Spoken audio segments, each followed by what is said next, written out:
Yo, what's good, YouTube, man? Welcome back to another reaction video. And today we're going to be learning the rules of soccer. I told y'all that I wanted to learn soccer a little bit more. I wanted to get into the culture and things like that. So this video is going to help me a lot. And before we get started, make sure I hit that like button, hit that subscribe button as well if you guys want to join the journey. And also, chat, this is a reaction video. So I am going to be pausing and talking throughout the video.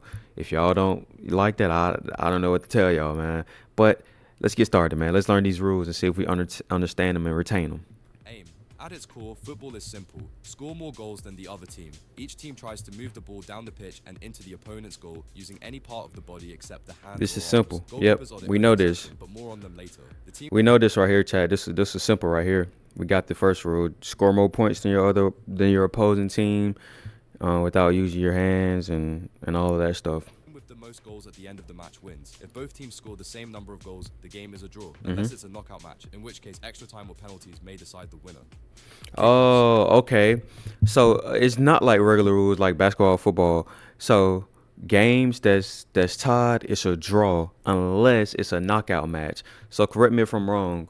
He's saying they only go to overtime if it's a knockout match, right? Correct me if I'm wrong, chat. So next we got kickoffs. Every football match starts with a kickoff from the center circle. It's also how the game restarts after someone scores a goal. At kickoff, the ball is placed right in the center of the pitch. Only one team kicks off while the other stays outside the center circle. The team that kicks off is decided by a coin toss. Kickoffs don't just happen at the beginning. You'll see them after every goal and at the start of the second half and extra time if needed. Fouls. Football. Okay, so up next we got fouls. Let me say something about the kickoffs, chat. So I get the kickoffs before the game, before the halves and stuff like that, and after you score a goal.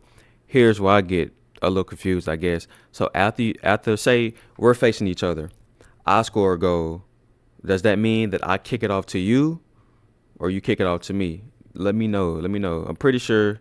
I want to say it means that I kick it off to you and it's y'all's turn, but Might be physical, but it's not a free-for-all unless your name is Pepe. If you go in too rough or play dirty, expect the ref to blow the whistle. A foul happens when a player does something unfair or dangerous, like kicking, tripping, or pushing an opponent, jumping into someone recklessly, kicking, holding tripping, or pulling pushing. shirts, sliding in and missing the ball completely and making contact with the player. It's not about stopping all contact, it's about sliding in, making contact with the player. So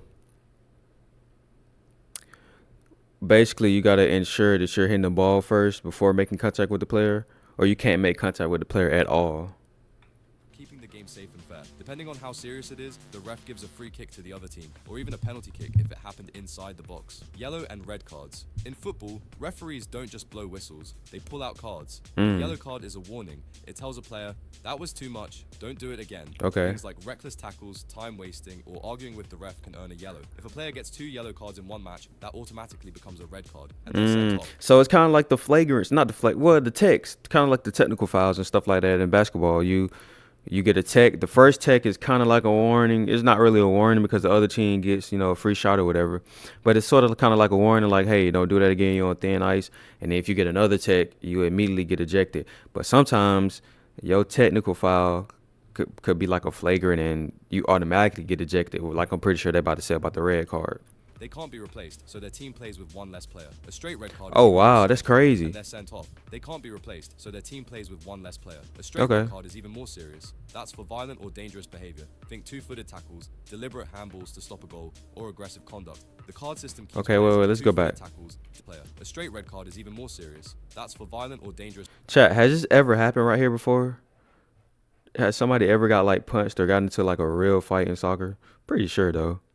Behavior. Think two-footed tackles, deliberate handballs to stop a goal, or aggressive conduct. The card system keeps players in check as one bad decision can hurt the whole team. True. The goalkeeper. The goalkeeper is the only player on the pitch allowed to use their hands, but only in a specific area, their own penalty box. Okay. Inside that 18-yard I knew area, that. they can catch, punch, or parry the ball using their hands, arms, or body to stop it from going into the net. Outside the box, they're just like any other player. No hands allowed. The goal. Okay, so outside the box like any other player. Chat, who's the best goalkeeper? Who's the best goalkeeper in the league? I can't even say league because soccer got so many leagues, right? Who's the best soccer? I mean, it's not soccer. Who's the best goalkeeper? goalkeeper's job? Protect the goal with everything they've got. Handball. In football, using your hands or arms to touch the ball is usually a big no-no, unless you're the goalkeeper as mentioned previously. A handball happens when a player deliberately uses their hand or arm to control, block, or direct the ball. It doesn't have to look intentional. As long as your arm is in an unnatural position or gives you an unfair advantage, it can still be called. That's why you'll see players running with arms tucked in or behind their backs when defending. The line between accidental... Dang, you can't even accidentally do it. Which makes sense because in basketball you can't accidentally kick ball. If you kick ball, they're gonna call it. But deliberate can be a bit blurry, but refs and VAR try to make the call. More on them later. Penalty kicks. A penalty kick is one of the biggest moments in football. It's just one player versus the goalkeeper from 12 yards out. Penalties are... Here's what I get it confused, chat. Okay, penalty kicks is one player versus one player. It's like uno, 1-on-1, one player versus one player. Penalty kicks. A free kick is where... I'm pretty sure they're gonna explain it too, chat. But a free kick is where the person be kicking the ball and they be all lined up on the side and they be like covering up like this and they like jump as soon as they kick the ball. That's a free kick, right? I'm pretty sure they're gonna explain in the video too. But okay, I get penalty kick now. Okay. Awarded when a foul or handball happens inside the penalty box. It doesn't matter how minor the contact is. If it's a foul, when a foul or handball happens, just one player versus the goalkeeper from 12 yards out. Penalties are awarded when a foul or handball happens inside the penalty box. It doesn't matter how minor the contact is. If it's a foul in the box, the ref points to the spot. The ball is placed on the penalty mark, and only the kicker and the keeper are allowed in the area. Okay, it's just like a free The throw. goalkeeper must stay on the line until the ball is kicked. It's just like a free throw, except for you just got a competition right here. It's just like a free throw, except for soccer, it's more like 1-on-1. Okay. And then they said that they can't move from this line right here until this player kicks the ball. So as soon as they make contact, they can move, I guess, or move. I'm pretty sure they saying move side to side. I don't know if they will move forward. No jumping off early. It's a high-pressure moment that can change the entire game. You'll see nerves, mind games, and sometimes dramatic celebrations, or heartbreak. Some matches are even decided by penalty shootouts, where teams take turns shooting from the spot until there's a winner. Offside. The offside rule is football's most misunderstood law, but it's there to keep the game fair. The player is offside if they're closer to the opponent's goal than both the ball and the second last defender, at the moment their teammate passes the ball to them. If that happens... Hold on, wait. It's there to keep the game fair. A player is offside if they're closer to the opponent's goal than both the ball and the second last defender. The player is offside if they're closer to the opponent's goal. At the moment, the player is offside if they're closer. Rule is football's I'm confused. Misunderstood law, but it's there to keep the game fair. Hold on, let me look at this picture. The offside rule is football's. Okay, let me look at this. Offsides, attacker, two defenders within the red. Onsides. So I'm assuming. Chat, y'all explain this. Explain this to me in the comments. Explain it to me. Break it down for me, chat.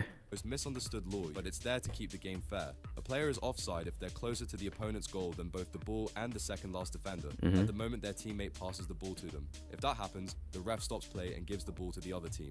It doesn't matter where they end up. It's all about where they were when the pass was made. You're not offside. You're in your own half. You're level with the second last defender. You're behind the ball when it's played. It's not a foul, just a positional mistake, but it can ruin a great attacking move. That's why attackers time their runs carefully and defenders try to step up and catch them offside. Think of it like this. You can't sneak behind enemy lines before the battle starts. Substitutions let teams swap. Okay, you can't, man. I kind of get it. I kind of get it a little bit. I think, see it in action a little bit. I have to see it in action, like a play where, they were onside and the play where there was offside, so I can see. So next we got substitutions. Like this. You can't sneak behind enemy lines before the battle starts. Substitutions let teams swap out tired players or shake things up mid-game. Most leagues now allow up to 5 subs per team during a match. Once a player is subbed off, they can't come back on. Coaches use subs to bring on fresh energy. Wait, they can't come back on? Is subbed off, they can't come back on. Coaches use subs to bring on fresh energy, change formation or strategy, replace injured players, waste a little time when holding on to a lead. You'll see the fourth official hold up a board with the player numbers, one coming off, one coming on. The crowd usually reacts big when a fan favorite comes in or a key player is taken off. Match length and added time. It's because when the key player gets taken off, they can't come back in, right? Dang, that's crazy. If I'm understanding correctly, that's crazy, bro. That's crazy. Crowd usually reacts big when a fan favorite comes in or a key player is taken off. Match length and added time. A standard football match lasts 90 minutes, split into two halves of 45 minutes each. Okay. If you've ever watched a game, you know it doesn't stop exactly at 90. That's because the referee adds a few extra minutes at the end of each half, called added time or stoppage time, to make up for pauses like injuries, substitutions, time wasting, VAR checks. You'll see a board showing how Okay, that many makes minutes are added, sense. but it's up to the ref to decide when the final whistle blows. Sometimes they let play go on a bit longer if a team is attacking or a key moment is happening. And if it's a knockout match and the score's still tied after 90, you get extra time, 2 15-minute halves, and if it's still level after that, a penalty shootout decides the winner. Throw-ins. Okay. I understand that. Okay. When the ball goes out over the sideline, the long edges of the pitch, it's brought back into play with a throw-in, and it goes to the team that didn't touch it last. But there are a couple of rules you have to follow when taking one. Both feet must stay on or behind the sideline. You have to throw the ball from behind and over your head. You can't lift a foot or spin the ball like a basketball pass. If you mess it up, the other team gets the throw instead. You also can't. So you can't spin the ball either, chat. And sometimes, so it's I didn't even know it was a technique to throw the ball in. I just thought you just I knew that you do this.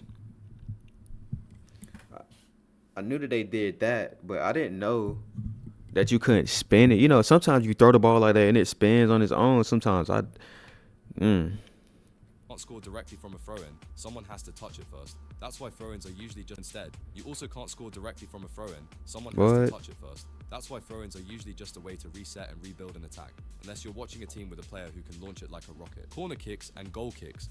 When the ball goes out over the goal line, the end line of the pitch, but doesn't go in the net, one of two things happens, depending on who touched it last. If the attacking team touched it last, it's a goal kick. If the defending team touched it last, it's a corner kick.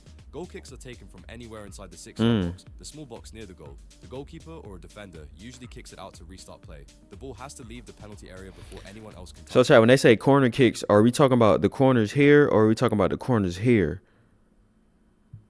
Let me know, chat. Kind of confused. Corner kicks are taken from the nearest corner flag and they're a big scoring opportunity. You'll often see attackers crowding the box while one player swings the ball in, aiming for a teammate's head or foot. These moments can change a match when whether it's a booming clearance from a goal kick or a last-minute corner that leads to a dramatic equalizer. Okay. Penalty box. The penalty box, also called the 18-yard box, is the large rectangle in front of each goal, and it's where a lot of the action and drama happens. This area is important for two main reasons. Goalkeepers can use their hands here, and fouls here lead to penalties. That's why defenders have to be extra careful when making tackles in this area. Right. You also notice a smaller box inside the penalty area. That's the 6-yard box, where goal kicks are taken and where goalkeepers often stay during crosses or corners. Understanding the penalty box helps you. Oh, I didn't know that. Chat, I didn't know that. I didn't know that when they do corner kicks and stuff, I thought that was behind the line right here. I didn't know that was actually in the penalty box. Goalkeepers often stay during crosses or corners. Understanding the penalty box helps you see why players fight so hard to get into it, because one move inside this area can completely change a game. The advantage rule. Okay. Not every foul leads to a whistle right away, and that's thanks to the advantage rule. If a player gets fouled but their team still keeps control of the ball and has a good chance to keep attacking, the referee can choose to let play continue instead of stopping the game. Chat, this is the only thing I really don't like. This is the only thing I really don't like, chat. Of course, in other sports, you're at the referee's whistle. Let's just say basketball, for instance. A ref can be like, yeah, it's a foul, but I'm not gonna call it, or something like that. And then everybody will be on the ref's head, like, bro, the refs ain't calling fouls, or the refs calling more fouls for this team than this team. But it seems like for soccer, it seems like the ref can make a lot of decisions that can hurt. So do teams not necessarily beef with the refs, but do teams sort of kind of like, okay, let's not put the game in the refs' hands because they can add extra time. They could, not call fouls and things like that. Of course, a player want a foul so we can go and do a pen. Well, it has to be in the box though. So I'm just rambling right now, trying to get everything. For example, a player gets tripped but still manages to pass the ball to a teammate who's charging toward goal. The ref won't stop that. They'll wave play on and maybe even go back to give a card later. It rewards teams for staying on their But that feet. makes sense though. That made sense. If he had the ball and he was fouled, that made sense. Okay. And he might still card them after the sequence just to try to. He doesn't want them. Okay, that makes sense. And maybe even go back to give a card later. It rewards rewards teams for staying on their feet, playing through contact, and keeping the momentum going instead of constantly restarting. You'll often see the ref stretch out both arms when this happens. It's their way of saying, I saw the foul, but let's keep the game moving. VAR.